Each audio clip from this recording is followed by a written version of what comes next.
তীব্র গরম ও তাপদাহে সারা দেশের ন্যায় বরিশালের বাকেরগঞ্জের জনজীবনেও নেমে এসেছে স্থবিরতা।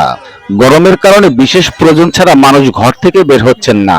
যারা ঘর থেকে বের হচ্ছেন তারাও চলতি পথে পানির জন্য হাহাকার শুরু করেছেন। এমন অবস্থায় ভর দুপুরে একটু স্বস্তির নিঃশ্বাস দিতে গত 3 দিন থেকে মাইকিং করে শরবত বিতরণ করে আসছেন মানবতার সেবায় রক্তদান ফাউন্ডেশনের সদস্যরা। বরিশাল নগরীর হাতেমালী চৌমাথার প্রায় 500 মানুষের মাঝে ঠান্ডা শরবত বিতরণ করেছেন মানবতার সেবায় রক্তদান ফাউন্ডেশনের কর্মীরা।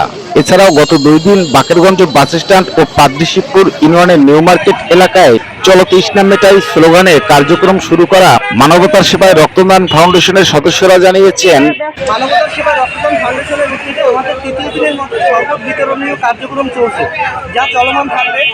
আমাদের প্রথম বিতরণীয় কার্যক্রম হচ্ছে বাকেরগঞ্জ বাজারে, দ্বিতীয়বার হচ্ছে পাদ্রিশিবপুর মার্কেট, আর এখন তৃতীয়বার চলবে বরিশাল শহরের হাতেমালী কলেজ চৌমাথা। পথচারী, রিক্সা, ভ্যান ও গাড়ির চালক এবং যাত্রীরা এই স্বেচ্ছাসেবী সংগঠনের মানবতার ভূয়সী প্রশংসা করে জানিয়েছেন, মানবতার সেবা রক্তদান ফাউন্ডেশনের তরফ থেকে এত সুন্দর ব্যবস্থা করার জন্য তাদের অসংখ্য ধন্যবাদ।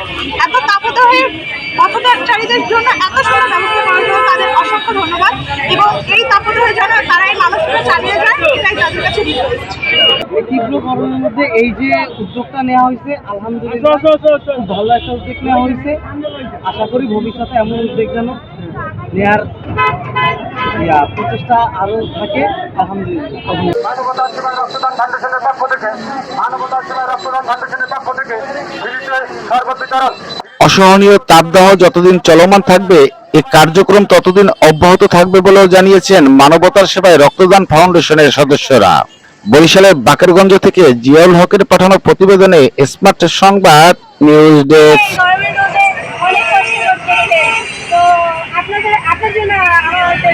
মানবতার সেবার পক্ষ থেকে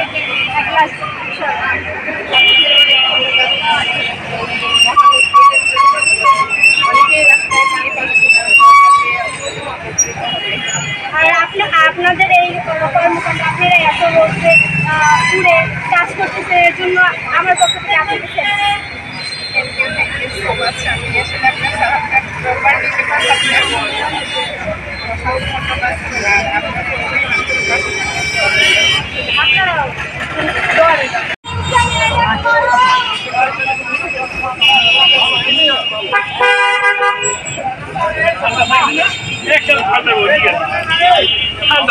সব গ্লাসে এই লেভেল